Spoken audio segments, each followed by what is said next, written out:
I've been collecting rare first editions and academic texts for 15 years, many signed by famous authors.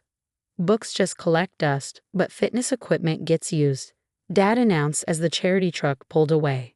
I thanked him for thinking of others. They forgot that half the collection was consigned from university libraries where I worked, and the donation receipts would trigger an investigation. The morning started like any other Saturday. I was in my childhood bedroom, now converted into my personal library, carefully cataloging a 1925 first edition of The Great Gatsby I'd acquired at auction the previous week. The book was pristine, worth nearly $3,000 on its own, but it was the inscription from Fitzgerald himself that made it truly priceless. My fingers traced the embossed cover as I entered its details into my digital catalog system. David? Mom's voice drifted up the stairs, carrying that particular tone that meant family drama was brewing. Can you come down for a minute? We need to discuss something. I set the Fitzgerald carefully back in its protective sleeve and made my way downstairs. The living room held the familiar cast of characters. Mom perched on the edge of the couch, her hands folded in that way that meant she'd already made up her mind about whatever was coming. Dad stood by the mantel, arms crossed, wearing his serious discussion expression. And there was Jordan, my younger brother, lounging in the recliner with that smug smile I'd known since childhood. Sit down, honey, Mom said, patting the couch cushion beside her. We've been talking, and we think it's time for some changes around here. I remained standing, sensing the setup. After 15 years in academia, first as a graduate student and now as a university librarian, I developed a keen awareness of when people were about to deliver bad news disguised as reasonable suggestions. What kind of changes? I asked, keeping my voice neutral. Jordan sat up straighter, practically vibrating with excitement. Well, I've been thinking about getting serious about fitness. You know, really committing to a bodybuilding routine. That's great, I said, though I wondered where this was heading. Jordan's relationship with commitment had always been flexible at best. He dropped out of college twice, quit 4 different jobs in the past 2 years, and his last serious commitment had been to becoming a professional poker player, which lasted exactly 6 weeks. The thing is, Dad interjected, he needs space for proper equipment, a real home gym setup. I nodded slowly. The garage would be perfect for that. Plenty of room, good ventilation. Actually, Mom said, her voice taking on that artificially bright tone she used when delivering unwelcome news, we were thinking about your room. The words hung in the air like smoke from a house fire. My room. The room where I'd spent countless hours building what was arguably one of the most comprehensive private collections of American literature and critical theory texts on the East Coast. The room that housed first editions worth more than most people's cars, signed copies from authors I'd met at conferences and lectures, and research materials that visiting professors regularly traveled hundreds of miles to access. My room, I repeated, the words feeling strange in my mouth. Now, before you get upset, Dad said, raising his hand like a traffic cop, hear us out. You're 32 years old. It's time you got your own place anyway. I looked around the room at their faces. Jordan was practically bouncing with anticipation. Mom wore that patient smile she perfected during my teenage years. Dad had already moved into lecture mode, as if he were explaining basic economics to a particularly slow student. I do have my own place, I said quietly. My apartment downtown. That tiny studio? Mom laughed. Honey, you can barely fit a bed in there. That's not a real home. What she didn't understand, what none of them understood, was that the studio apartment was perfect for my needs. It was 4 blocks from the university library where I worked, walking distance from 3 major bookstores, and exactly the right size for someone who spent most of their time either at work or in this room, surrounded by books that had taken me 15 years to collect. Besides, Jordan chimed in, you hardly even use those books anymore. They just sit there collecting dust. I felt something cold settle in my chest. Collecting dust. As if the Morrison first edition I'd spent 6 months tracking down was just decoration. As if the signed Hemingway manuscripts I'd acquired through careful networking with estate sales were mere clutter. As if the complete set of Virginia Woolf first editions, each one carefully restored and preserved, were somehow taking up space that could be better used for weight benches and protein powder containers. I use them constantly, I said, my voice remaining level despite the growing heat behind my eyes. For research, for my work at the university, for the articles I publish. Articles that what 5 people read. Dad's tone carried that particular brand of dismissal he perfected over the years.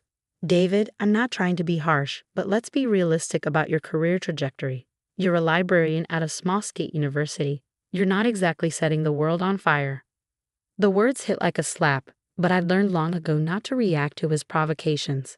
What he didn't know, what none of them knew, was that those articles he dismissed so casually have been cited in major literary journals across 3 continents. The research I conducted using my personal collection had contributed to 2 Pulitzer Prize-winning biographies and had been quoted in congressional testimony about arts funding. The room would be perfect for Jordan's equipment, Mom continued, as if the matter were already settled. All that natural light, the hardwood floors. It's really the only space in the house that makes sense. I looked at my brother, who was nodding enthusiastically. I've already picked out the equipment, he said, pulling out his phone to show me pictures. Check this out. A full power rack, Olympic weights, a cable machine, maybe even a squat platform.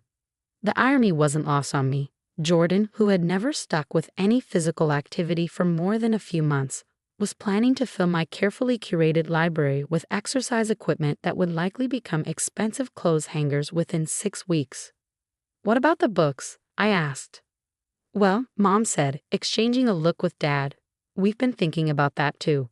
You know Mrs. Patterson from down the street? Her grandson just started college, and she mentioned how expensive textbooks are these days. My blood turned to ice water. You want to give away my books. Not give away, Dad corrected. Donate to families who could really use them. It's a charitable thing to do. I stared at him, wondering if he had any concept of what he was suggesting. My collection wasn't random paperbacks picked up at yard sales. These were carefully selected, meticulously maintained rare books and academic texts. The signed Allen Ginsberg alone was worth more than Jordan's car. Some of those books are quite valuable, I said carefully. Jordan waved his hand dismissively. Come on, how valuable can old books really be? It's not like they're making you money just sitting there. That was where they were wrong, catastrophically wrong. But I wasn't about to explain the intricacies of literary investment and academic resource management to people who thought books were just decorative objects. Books just collect dust, Dad announced with the confidence of someone stating an obvious truth. But fitness equipment gets used. Jordan's really committed this time. This time.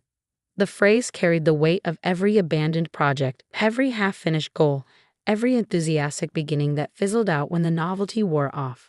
I remembered the photography phase that lasted 3 months and cost $2,000. The woodworking period that produced exactly 1 cooked birdhouse before the tools gathered dust in the garage. The brief flirtation with gourmet cooking that ended when you realized it required cleaning dishes.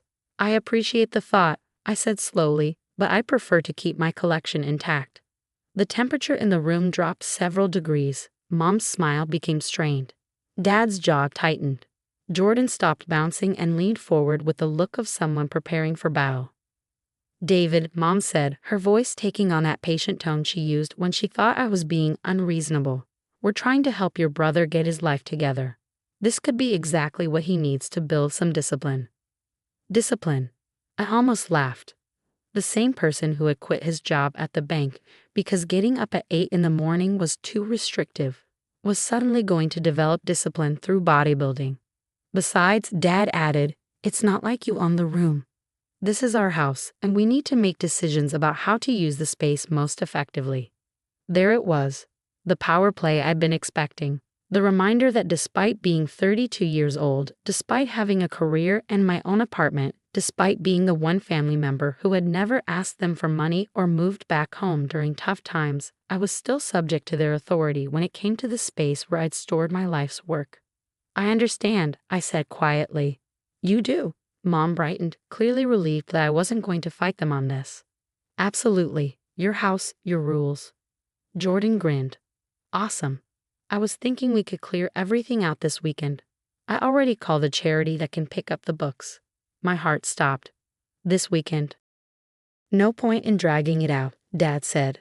Jordan's already ordered the equipment. It'll be delivered Monday. I nodded slowly, my mind racing. This weekend. They'd already called the charity. Jordan had already ordered equipment. This wasn't a discussion or a negotiation. This was a fait accompli delivered with a pretense of family consultation. Which charity? I asked. Books for Better Tomorrows, Mom said proudly. They distribute books to underprivileged families. Isn't that wonderful? Your books will actually help people instead of just sitting there. Books for Better Tomorrows. I knew them. A well-meaning organization that collected donations and distributed them to schools and community centers. They were legitimate, but they had no idea how to handle rare books or valuable texts. They probably put a signed first edition Steinbeck in a box with children's picture books and sell the whole lot for $50 at their annual book fair. That's very thoughtful, I said. I knew you'd see it our way, Dad said, clapping me on the shoulder with false heartiness. Sometimes we have to sacrifice for family. Sacrifice for family. The phrase echoed in my head as I climbed the stairs back to my room. I stood in the doorway, looking at 15 years of careful collection, meticulous preservation, and scholarly investment. Floor-to-ceiling shelves lined every wall, each book carefully organized by period, genre, and significance. The afternoon light streamed through the windows, illuminating dust motes that danced around volumes that had shaped American literature. I pulled out my phone and opened my notes app, scrolling through the digital catalog I'd maintained for insurance purposes.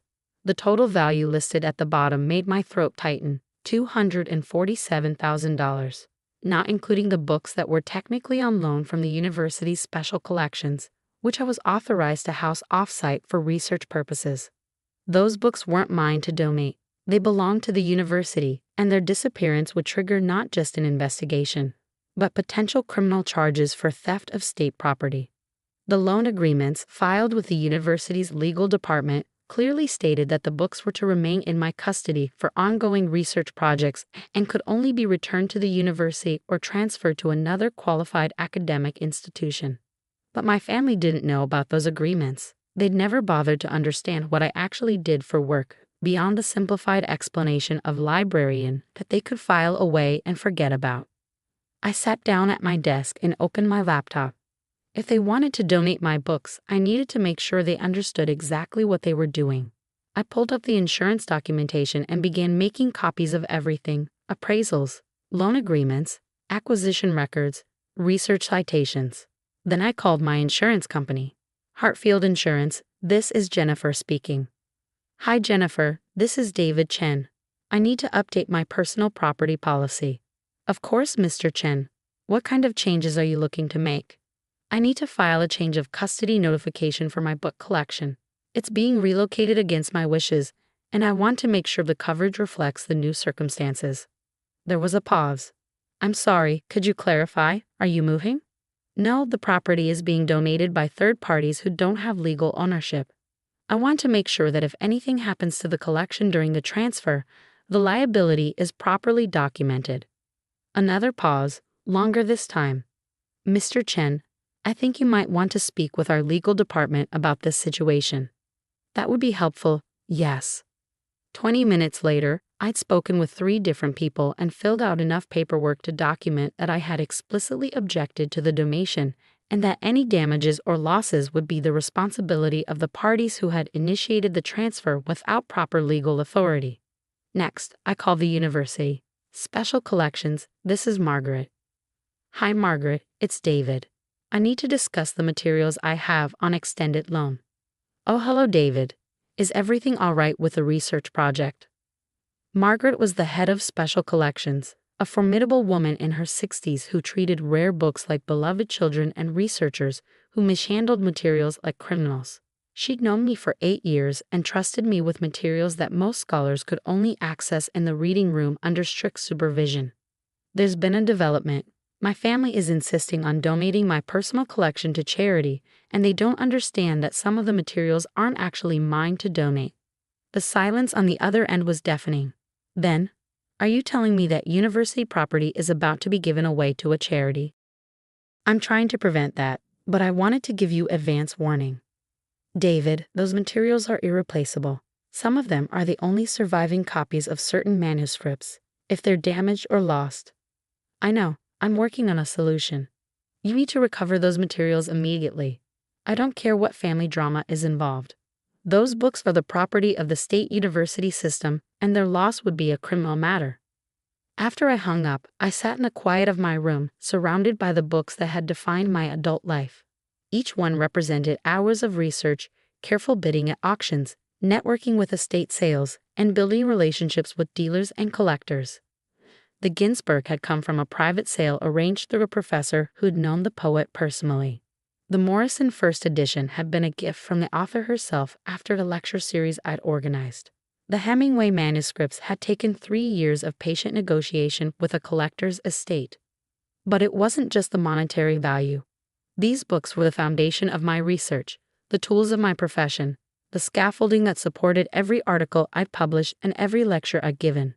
Losing them would be like asking a surgeon to operate without instruments or a chef to cook without knives.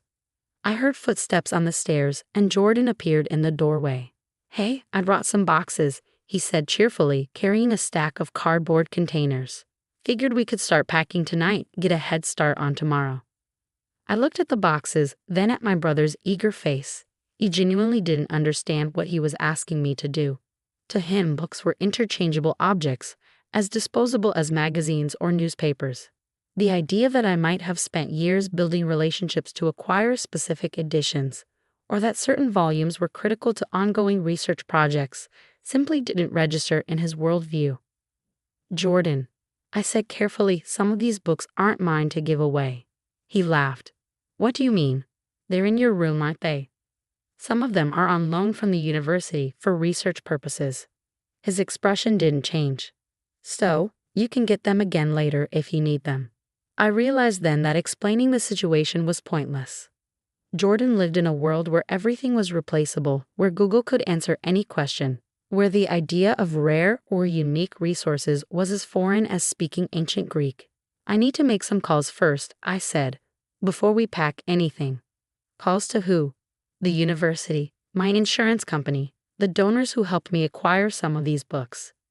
Jordan's face scrunched up in confusion. "Why would you need to call them?" "It's just a donation." "It's complicated." He shrugged. "Whatever. Just don't take forever. I want to get this done so I can measure for the equipment." After he left, I pulled out the folder where I kept all my acquisition paperwork: purchase receipts, loan agreements, insurance appraisals, correspondence with sellers and estates. It was a thick folder representing 15 years of meticulous record keeping. I photographed every document, uploaded them to cloud storage, and emailed copies to my personal attorney. Then I called Books for Better Tomorrows. "Books for Better Tomorrows, this is Carol speaking." "Hi Carol, my name is David Chen. I understand you're scheduled to pick up a book donation tomorrow." "Yes, we're very excited about it. Your mother said it's quite a large collection." "That's what I wanted to discuss. Some of the books in that collection are quite valuable, and others are actually university property on loan for research. I wanted to make sure you understood the legal implications before the pickup." There was a long pause. "I'm sorry, could you repeat that?" "Some of the books aren't legally available for donation. They're university property, and giving them away would constitute theft of state property." Another pause. "Mr. Chen, I think we need to clarify something. Are you the owner of these books?" "Some of them, yes. Others are on loan to me from various institutions." "And you're opposing this donation?" "I'm trying to prevent the illegal transfer of property that doesn't belong to my family." "Oh my, I think we need to speak with our legal department about this. Can you hold, please?" 10 minutes later, Carol came back on the line. "Mr. Chen, our legal department has advised us that we cannot accept any donation where there's a dispute about ownership or legal authority to donate. We're going to have to cancel tomorrow's pickup." "I understand. That's probably the safest approach." After I hung up, I heard voices downstairs growing louder. Apparently, someone had called to confirm the pickup and was told it was canceled. I could hear Dad's voice rising, followed by Mom's higher pitch joining in. Then Jordan's voice, angrier than the others. Heavy footsteps on the stairs announced Dad's arrival. His face was red, and he was breathing hard from both the climb and his anger. "What did you do?" he demanded. "I protected property that isn't legally ours to donate," I replied calmly. "This is ridiculous. They're just books, David. Books sitting in boxes in our house." Some of them are university property. Donating them would be theft. You're being dramatic. I reached for my laptop and pulled up the loan agreements. Would you like to read the legal documentation? The penalties for loss or theft of university property start at $10,000 in fines and can include criminal charges. Dad's face shifted from red to pale as he scanned the documents. You never said anything about this. You never asked. You assumed everything in this room belonged to me personally. Mom appeared in the doorway, wringing her hands. Surely there must be some way to work this out. Can't you just return the university books and donate the rest? I looked at her, this woman who had raised me but never really understood what I did for a living, what mattered to me, or why I had spent 15 years building something she saw as clutter. The university books are mixed throughout the collection, I said. It would take weeks to properly sort them, and some of the books I own personally are worth more than Jordan's car. Donating them to a charity that would sell them for $5 at a book fair would be financially irresponsible. How much could old books possibly be worth? Jordan asked from behind Mom. I turned my laptop screen toward them and pulled up the insurance documentation.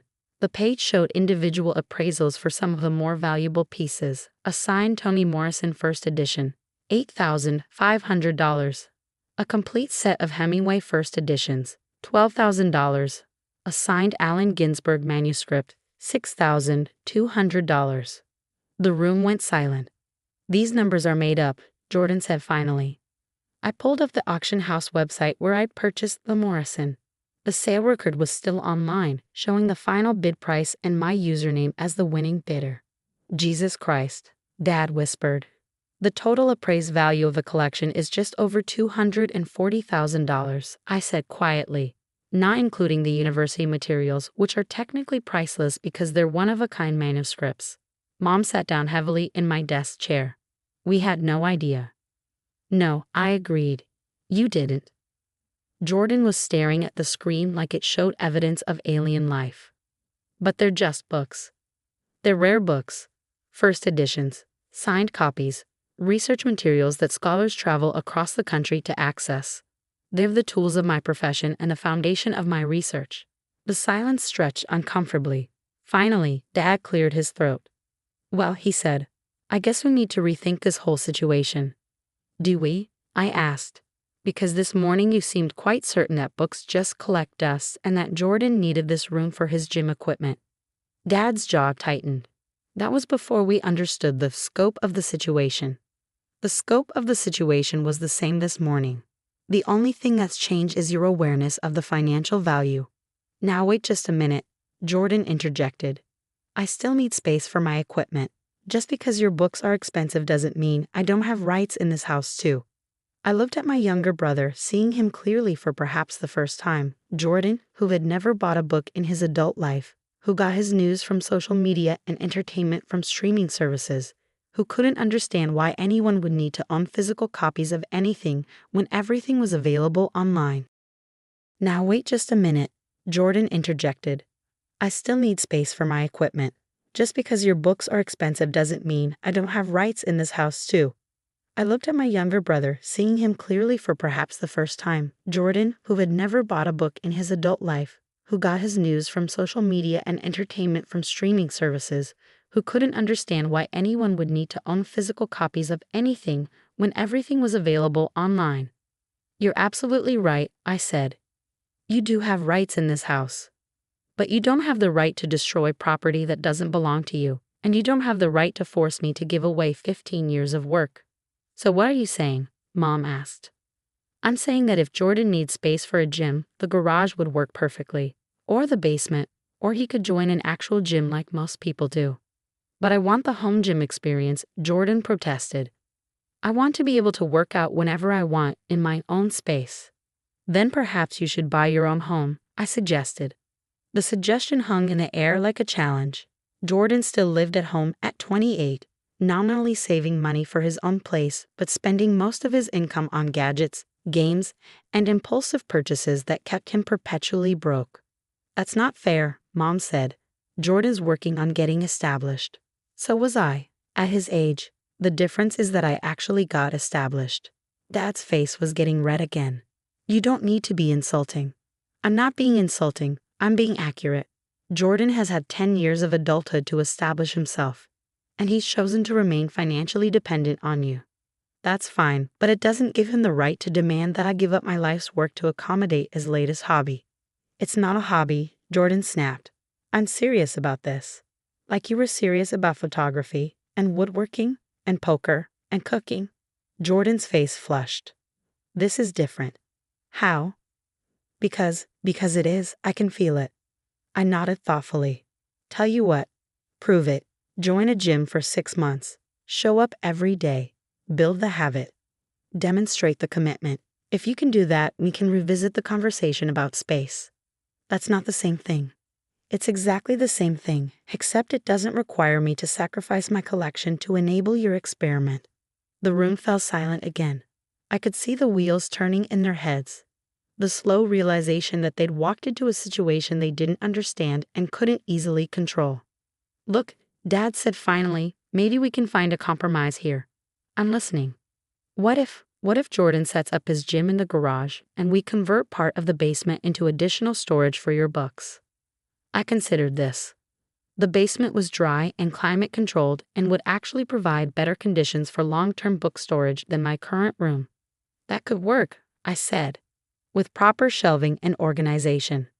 Jordan's face fell. But I wanted the room with the windows. Windows are bad for books, I explained. UV light damages paper and bindings. The basement would actually be much better for preservation. But the room upstairs is perfect for working out. The garage has more space, better ventilation, and you won't disturb anyone when you're lifting weights at 6 in the morning. Jordan looked around at my family, clearly hoping for support. But I could see that the financial revelation had shifted the dynamic. It was harder to dismiss my needs when they understood that my hobby was worth more than a house. Fine, Jordan said sullenly. I guess I'll use the garage. And David, Mom said, we're sorry we didn't understand how important your collection is. I nodded. Thank you. But as I watched them file out of my room, I realized their apology wasn't really about understanding the importance of my work. It was about understanding the monetary value of my possessions. They still saw books as objects rather than tools, collections rather than resources.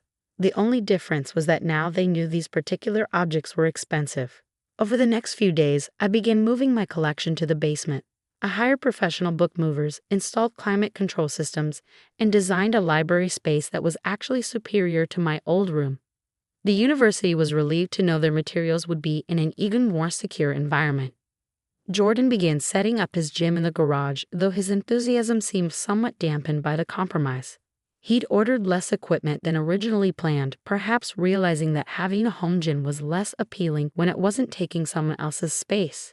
3 weeks later, I was organizing the new basement library when Mom came downstairs with a cup of coffee. This is really beautiful, David, she said, looking around at the organized shelves and reading area I'd created. Thank you. I have to ask, she said, settling into one of the reading chairs I'd installed. How did you know so much about insurance and legal agreements? You handled that whole situation like a lawyer. I smiled. 15 years of collecting rare books teaches you a lot about provenance, legal ownership, and protecting valuable property. Plus, I work in a university library. Understanding the legal aspects of collection management is part of my job. We really didn't know, she said quietly. I know. Is there anything else we don't know? About your work, I mean. I considered the question. I've been offered positions at 3 major universities in the past 2 years. I turned them down because I like living near family. Mom's eyebrows rose. Really? What kind of positions? Head of Special Collections at Yale. Associate Director of Rare Books at the University of Chicago. Senior Manuscript Curator at Duke. Those sound important. They are. They're also in different cities. Mom was quiet for a long moment. Are you reconsidering those offers? I don't know, I said honestly. It depends on whether I feel like family still matters here. Of course family matters. Does it? Because for a while there, it felt like I was just someone who takes up space that could be better used for other purposes. Mom winced. We made a mistake, David. We thought you were just attached to old things. I am attached to old things. That's my profession. I preserve, study, and care for old things because they matter, because they tell stories, preserve knowledge, and connect us to the people who came before us. I think I'm beginning to understand that. I hoped she was. But understanding and respecting are different things, and only time would tell which one my family was capable of. 6 months later, Jordan's gym equipment sat mostly unused in the garage, covered with dust and draped with clothes. He joined a CrossFit gym downtown and was talking about selling his home equipment to fund a new passion for rock climbing. I never mentioned the irony to my parents. I didn't need to. The evidence was right there in the garage, gathering dust just like books never do. My basement library, meanwhile, had become a destination for visiting scholars and graduate students. The university had officially designated it as an off-site research facility, and I've been granted additional funding to expand the collection. Sometimes family needs to learn the hard way that some things are worth more than the space they take up. And sometimes the people we love need to understand that their convenience isn't more important than our life's work. I was still living in the family home, but now it felt like a choice rather than a compromise. My collection was safe, my work was respected, and Jordan had learned that having space for something and using it productively are entirely different things. The books, as always, endured.